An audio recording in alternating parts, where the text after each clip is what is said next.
અંકલેશ્વરમાં commercial gas સિલિન્ડરની અછતથી ખાદ્ય વ્યવસાય પર ગંભીર અસર થઈ છે। અંકલેશ્વરમાં કમર્શિયલ ગેસ સિલિન્ડરની ભારે અછત સર્જાતા હોટલ અને રેસ્ટોરન્ટ સંચાલકો લાકડા અને કોલસાની સગડી વાપરવા મજબૂર બન્યા છે, જેનાથી પ્રદૂષણ અને ઉત્પાદન ખર્ચમાં વધારો થયો છે।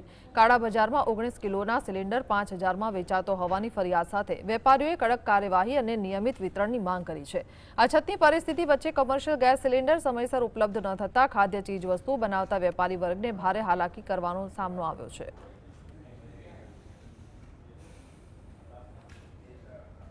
कॉमर्शियल गैस पोर्टलों से काम करवानुं होय जे बंद थवाथी अमारा धंधा पर तेमज अमारा आर्थिक बाबते अमने घणुं नुकसान वेठवानो वारो आव्यो छे। अमारा कर्मचारीओने पण बहु तकलीफ पड़े छे।